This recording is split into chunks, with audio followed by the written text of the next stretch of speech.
Hello and welcome back to Just Shut Up and Talk, episode 10, I actually realized.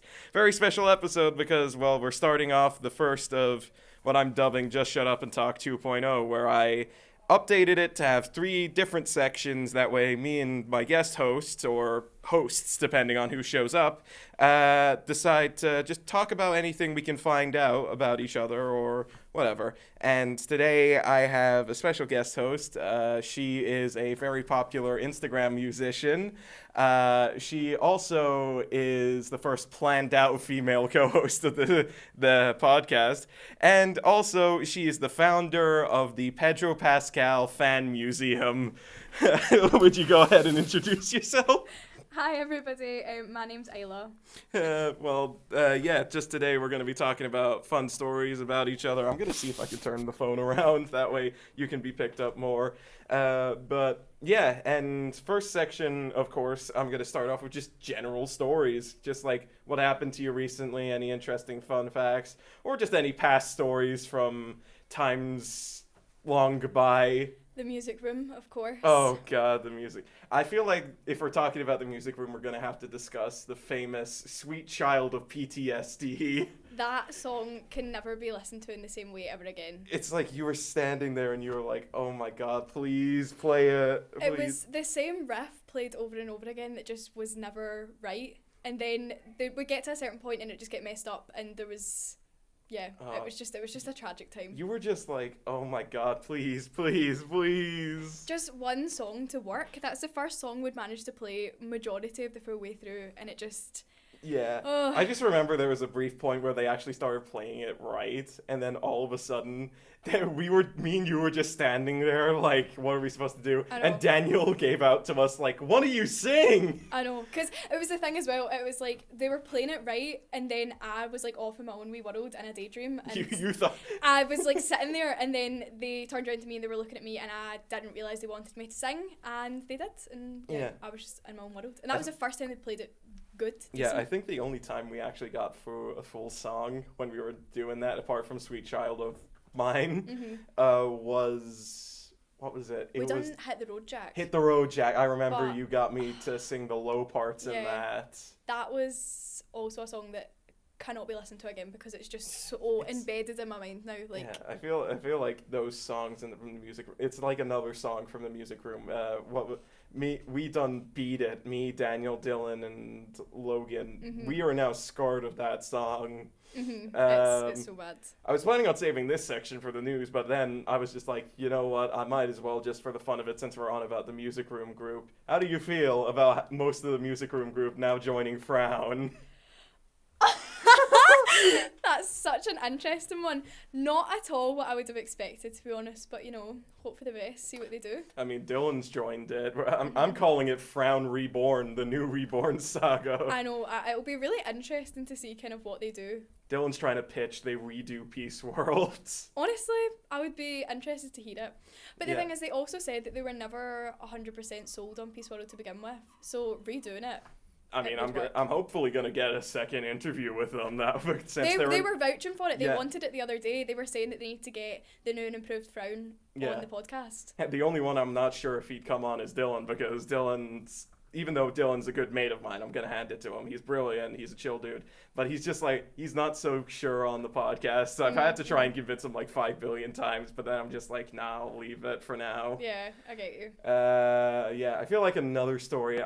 We're gonna have to do the famous context section for this. Your Pedro Pascal museum. I need the story behind it. Would we call it a museum? Would we? We would call it an archive. An archive. Let's call it an archive. So I started off in last year in the summer, and I watched The Last of Us for the first time. I had seen him in Wonder Woman 1984, but Don't remind me of that movie. that movie was awful. They ruined the They character. ruined it. Awful. So I seen him in The Last of Us for the first time, and then it was this Christmas. My sister bought me a pair of trousers with his face on them, which was really interesting.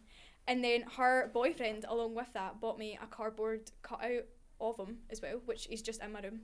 And then Diella, for my birthday, also bought me a calendar with his face on every single month. So I feel like it's gonna be like a thing at the final day of school. Everyone's gonna give you like a Pedro Pascal gift to It's just, remember them like, by. it's so known now. Like, it was even Miss Lindsay said to me, if I ever get married to him, that she will be expecting an invitation and she will be expecting to be at the front row. And honestly, I can see that happening. Yeah, I can see that. She will be there. Yeah, I mean that's fair. I mean, we're gonna be going back on to the whole Last of Us thing when we get to the nerd corner section. Yeah. But I feel like the other thing I wanted to ask you about is story about how you started doing like singing and that on Instagram and all your guitar stuff. Yeah.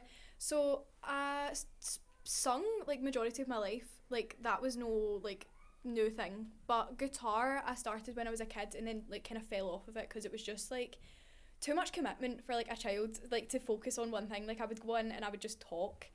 So I picked it back up. I think it was 2022. Started playing again, and eventually just told myself like to start posting covers on TikTok and on Instagram. I was so hesitant about it at first because I was like so scared of what people would think about me, but eventually I just decided like I don't care. And it's been great, like the positive like feedback that I've got from like people that I know, like that I've never spoke to in school before, but I've obviously seen it, which was so unexpected because I thought it'd be the complete opposite. And it's turned out really well. I mean, soon we're going to be seeing Isla on tour. Just that's the dream. I hope so. I mean, you've even talked about yourself when we've discussed like these sort of music artist things. You just do whatever songs you'd want to do. You didn't want to do like the popular ones or that. Yeah, I mean, I've never been too much of a fan of like popular music or anything like that, to be honest. Like, there is some good artists, don't get me wrong, but I've never really fitted into that kind of box. I mean, I've had a putrid hatred of not Taylor Swift as the artist. I mean, she's got music in that, but I feel like the fans have just ruined the her. fan popularity of it. The cult, as I call them. Yeah, you cannot convince me they are not a cult. I think it's an interesting one because I respect her so much as as an artist, and I do think she has good music, and I think she's a great lyricist, but the fandom is something that's quite overwhelming. I think that a lot of fandoms can be like that though in terms of new singers. I mean, I'm gonna say this as well. I don't like, because there's a thing going around, like there was this guy I like, Meat Canyon. He made a funny parody video of Taylor Swift, and it was like, what happens when Taylor Swift gets broken up with? She's already got a song in her mind, and then the Swifties came after him and they made fun of his weight, his obsession with animals and all that, and he just loved it. He was making fun of it himself.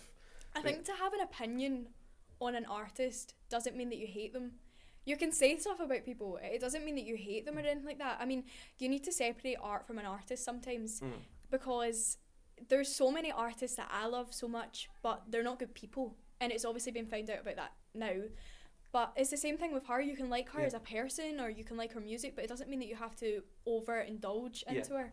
I've always said to people who have asked me why I don't like Taylor Swift, I've always said her songs are, for me, they just feel the same most of the time. I think that's a personal preference. I mean, I didn't like her for majority of like a good amount of time. I was kind of on the bandwagon of not enjoying her, but I think I have friends that are very into her, and they kind of showed me to the side that wasn't like the mainstream, the same sounding songs. Everybody kind of likes those ones, and that's the ones that I resonate most with. but is not the kind of surface level of it. Yeah, I feel like my experience with Swifties was the night I went to see, because it was Friday the 13th, and a local cinema to me always re-releases Friday the 13th when it happens. So I went to see it, and that night was the UK premiere of her Eras tour in cinemas. And we were just sitting in the cinema, and though we were laughing our asses off at the old-looking effects in Friday the 13th, we could just silently hear off in the distance the Swifties singing the songs. Yeah. It's almost like in those horror movies, like when the characters hear like this nursery chime or something, but done to make them horrifying. That's what we heard. Just hearing it in the background of a movie like that would kind of scare me. It's going to be like a slasher movie, and they're wearing a Taylor Swift mask, and they're going to be singing it. Yeah. I feel like general stories, that's it. Like, I mean, I've not had anything much happen to me this weekend. What about you? I know, it's been pretty just hectic with like exams and prelims and stuff, and obviously applying for uni, which has been pretty I feel crazy. like another thing I found out this weekend is a lot of people in my friend groups work at Bray Heads. Because I went to Bray Heads and then I just bumped into like 50 of my friends who were working there, and I was like, oh god, I'm the only one that doesn't have a job at the moment. That's how I feel as well. That's exactly how I feel. Yeah, no, my job is YouTube, I say. I joke. But no. I feel like that's as much stories as I've got at the moment before we go on to the news section based around modern day. So I might as well get on to what I'm going to lovingly call the Nerd Corner, where we just talk about anything pop culture or nerdy related. And even before we were going to record this episode, you had decided the theme of this Nerd Corner to be post-apocalyptic worlds. Now, I've got two questions for you. Of course. One of them, I got asked this in S3. If you were to pick one store or place to spend an entire post-apocalyptic world, what would you pick? Oh, that's such a difficult one. Do you want to hear my answer? Yeah, of course. I said Costco. Because when you think about it, that place has got food for years because of how much they stock up on stuff. And plus they've got a bunch of electricity to heat up, and they've got all the freezers you could need for the food, and plus one of those pizzas could last you a week if you needed to. Exactly. So I think that's a good answer as well, because the place is so big, but also at the same time, like, you've got like the fuel and stuff, you've got all these like kind of survival or like thinking wise, because I was thinking something like IKEA. That was my first answer initially. There's not much in the means of like, obviously there's like beds, there's foods, and there's hey, you've already got trading material. You've got the meatballs. So. Exactly. Like, I mean, you definitely have stuff there. I feel like any big store, but at the same time, I'd be worried that I'd go there and there'd already be like big groups. Yeah. Like they've like fully established that as their like place that they are. I mean, there's like one Costco in Scotland, and I bet no one even knows about that being a thing in Scotland. I know. You go to Costco, you're sorted for life in an apocalypse. Yeah, because I didn't even think about that, because Costco's such a new thing here, but also I feel like America's got such an advantage because they have so many shops like that it's like an overwhelming amount of choice to go to places. Yeah. Someone made a joke that they were going to go to Starbucks because they'd have all the coffee they'd need in the world to stay awake. But here's coffee runs short after a while. But here's the thing. I always just look at that Starbucks guy or Costa guy or that, and I'm just like, look, I respect you. Their cakes are delicious and their drinks are amazing, but you have a full stock house if you go to Costco. Like, what else would you have? All right. I feel like this is the big question, and this is going to determine the big conversation of this. If you were to choose, okay, you're in a zombie apocalypse or whatever kind of apocalypse. I was going to do a spin wheel here and say, oh, this is what you've got to survive against, but then I felt like that would be a bit unfair. Yeah. But you're in an apocalypse, right? And your big group is the entirety of RS6. Yeah. And you have one town dedicated to you get to lock down one town, and that's where the entirety of S6 spends the apocalypse. And you have to pick your town, and you also have to pick your 5 generals, like the people you would trust most to run certain things within the town. Oh my god. See, this is my thinking though. I've always been so like conflicted between if I think it would be better in apocalypse to be by yourself away from everybody, or if I think it would be better to be in a town with lots of people. But in like the Walking This Dead, hypothetical, it's just Essexes in the town. like in like the Walking Dead and stuff like that, you see very much that like towns don't always last. But I feel like if there was going to be a town, I feel like I'd need it to be Paisley. Where? I would pick. Right, we are back again because for some reason it stopped recording and we didn't even realize it. Yeah. So I think that might have lost a bit of a conversation That's there. fine. I hope it wasn't. But So- anyways, back to you're stuck in a town. Town. Just S6s. Yeah. Just us S6. Yeah. And you need to promote. And you said Paisley, you said Seaside. Honestly, I see the seaside appeal though. Like, Yeah. because I would do like a Drawson or something. Something quiet, Uh-huh. but it's got that seaside. see, but my only problem with somewhere being too quiet is that you don't have enough supplies. Oh, that's true. And then It's if too you, far out when yeah. you think of Yeah. it. if you wanted more supplies, you'd need to be like close enough to a town to get them. Yeah. And I feel like Paisley would be like that perfect town. It's a small town, so no one would Yeah, look at it's it and small. go like, oh, they must have loads of Mhm. supplies. But it's also a big town. Like, Yeah, I feel like I wouldn't want it to be like the full of Paisley though. I'd want to maybe have like, see the housing estates you've got Yeah. here, have them like sectioned off with like yeah. your walls and your borders and whatever, and then obviously you can go out in that area, you've got the full of the town. Yeah. But I wouldn't want people to be living there because like city areas are where most people kind of gather for looting and stuff like that. You'd want to be Yeah. like these kind of areas. If you were over here and you had like a big group of people living in a housing, Yeah. they wouldn't come towards it. Yeah. I mean, we've also got Silverburn like really down Yeah, the street, or and that- Greyhead yeah, down the street. So, yeah. Anyway, 5 generals. You have to pick people from S6 to be your generals. Honestly, I think Ella as well, because we've said this before. Like, this is another question I was going to discuss. If we were actually genuinely in this situation, would we be able to make it? Mhm. And this might sound crazy, but I Yeah. think I could manage. Like, Sure. not being reckless and not being like stupid about it, being like sensible and genuinely like going in with the idea of like surviving. Yeah. Like, I think we could do it. Yeah. We could. I That would is trust fair. you as well to. I would trust you. Yeah, I would Yeah. trust you. I would also. I feel like Millie and Nina would be good options as well Nina. because they're really like organized Yeah. and they get stuff done. Like, I would trust them. Nina's very sensible in terms of like she'd know the way to go to places. Yeah. She'd figure stuff out. Like, they're very both smart in the sense that they'd work out a solution. Yeah. Daniel would be a really good one, like Daniel Bassey, because I feel like I was gonna say I feel like he'd be like the main. his dad's in the military. Yeah, I was gonna say So I it's feel like kinda he's like a gonna be like given. the military Yeah. because he feels like. Have you ever played Left 4 Dead 2 or do you know the characters from it? Yeah, I know the characters. I feel like he's like Coach a wee bit because Yeah. he's like the big guy who you wouldn't want to mess with, but when you get to know him, he's such a nice That's man. the thing, like he's trusting enough that it's like you would trust him to be in your like kind of thing, but at the same Yeah. time, if you seen him within a group, I would not go anywhere near him. Yeah. Do you want to know who I'd trust with weapons in our year? Who? Paul Strayton, because I feel like he'd know, like he'd look at just like a pile of rubbish and that, Yeah. and he'd look at it and he'd be like, I can make something out of this. Exactly. That's the kind of things that the people that you need. You need people that can look at a situation where they've not got much and make something out of it. Yeah. Which I think would be great to have people like that. I feel like I'm trying to think who would be a good a scavenger group like you'd have to send out to go and get Honestly, food. me Yeah. and Ella. Like I'm thinking you need to be fast just in case whatever's Yeah. haunting the world. Honestly, mean- but like I've done scouts and stuff like that for a lot Yeah. of my life, which I think has like made me so confident in the fact that I could say I could manage this. But like, give me a bow and arrow and I'm pretty sorted.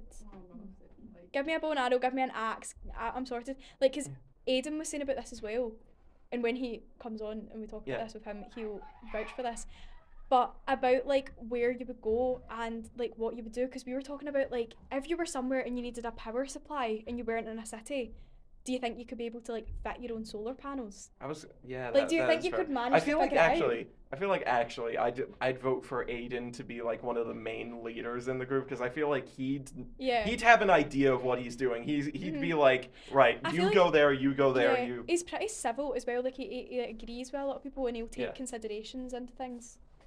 I feel like Yeah, like talking about apocalypses is like weird. Like like you look at it and you're like, imagine just this world where all the places you're used to being populated are not populated.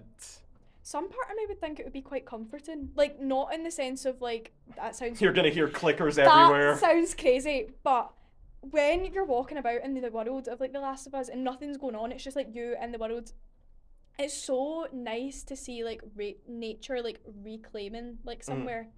Like, I think that's really nice, and I feel like it was nice in terms of, like, it was, like, a snippet of that during lockdown where it was, like, all these animals were getting to take back over. I saw squirrels for the first time appear in Fountain Gardens. Do you Yeah. know how rare that is? I know, because I just think it would be nice, and if you were far off somewhere by yourself, like, I think that'd be pretty good. Yeah. As long as you could defend yourself and you could, like, make... I feel like Your you'd be means. like the diplomat. You'd be the one that would go up and convince other teams as well. Like, look, we need this, and we have these. You can. I mean, I think I can be pretty convincing. I can be pretty fair as well when it comes to, like... I love the way you phrase that. I feel like it could be pretty convincing. That sounds like you're gonna be like, right, give me all of the stuff you have. Listen, if the shoe fits and if it comes to it and you have to be like, I would be, you know, understanding at first and I would give them their dues and I would let them do whatever, but if it came to it, I would... Yeah. That's what a diplomat's all about, you know, you need to push and push Yeah. and push until you get what you need, and you can be fair until you don't...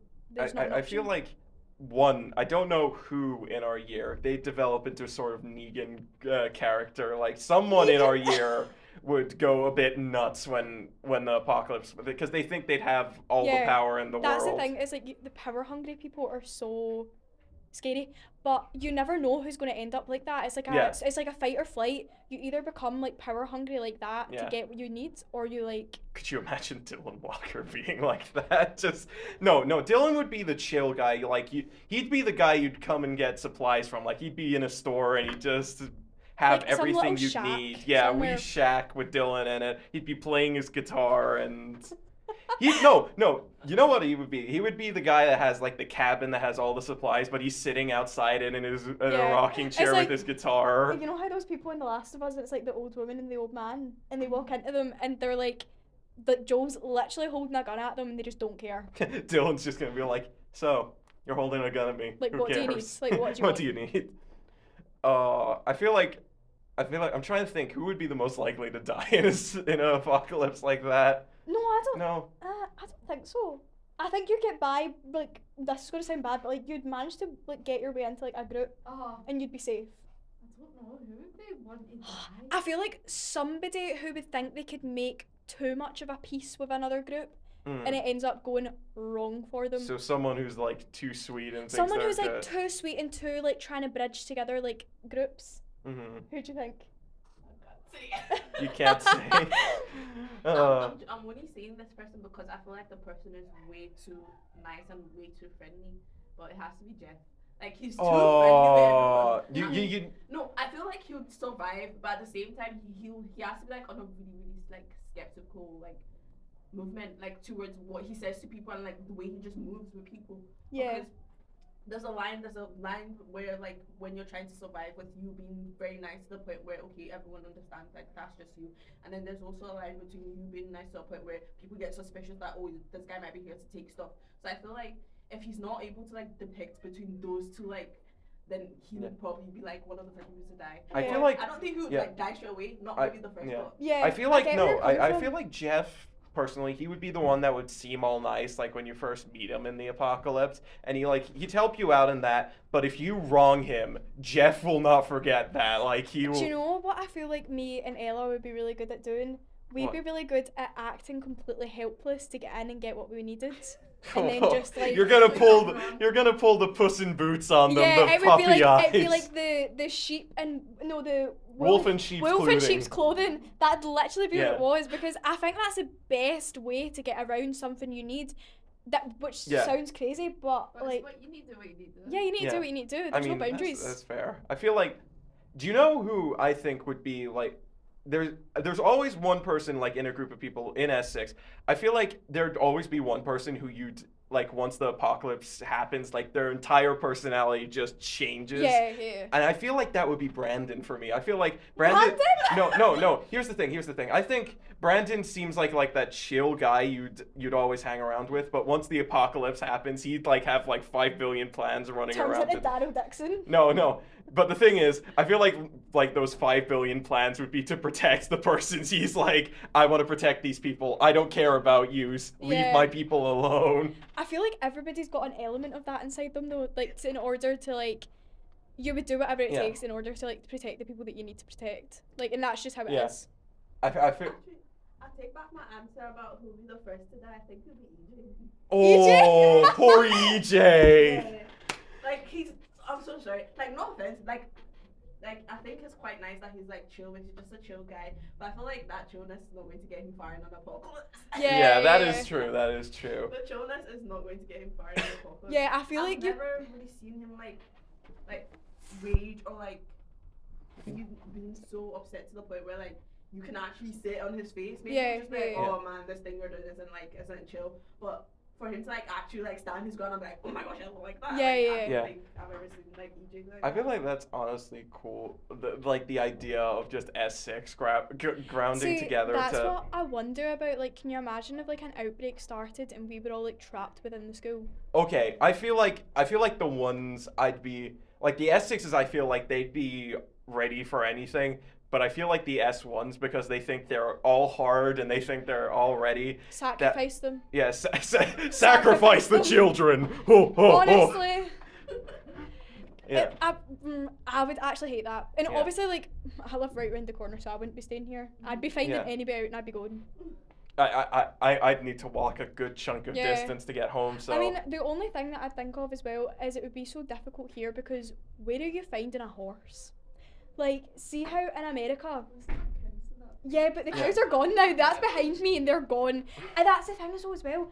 Where I live, I would hate it because there's like an abandoned farm behind me and so many people would come and like take stuff from there. Yeah. And I'd be so scared. no, I feel like I feel like that would be the perfect place to settle down for a Do wee you bit. think so? Because abandoned places granted they'd be running that, but once people get through the abandoned places, Mhm. they'd look at it and be like, that's abandoned. But like you could, if you have the Yeah. skills for it, you could like Make take it a into door something, hatch, you could yeah. make something Yeah. secret within To that. be fair, it would be quite good though because there'd be a lot of supplies to make like big fences and doors and there's a lot of Yeah. metal, like scrap metal. But then another thing you have to think about is the fact that it's not just you that might probably be thinking like that. So like there might be like Yeah. 5 other people Yeah. like amongst Yeah. the set. That's There's thinking so like that as well. many like there's the thing is in America as well, like obviously keep coming back to this because that's where they apparently think the only place affected by apocalypse is.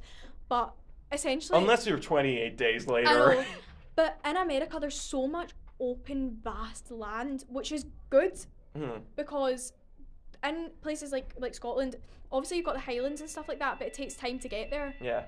and I feel like in America, like if an apocalypse is to break out, like an American's gonna be going, I'd be damned if they take my land for apocalypse.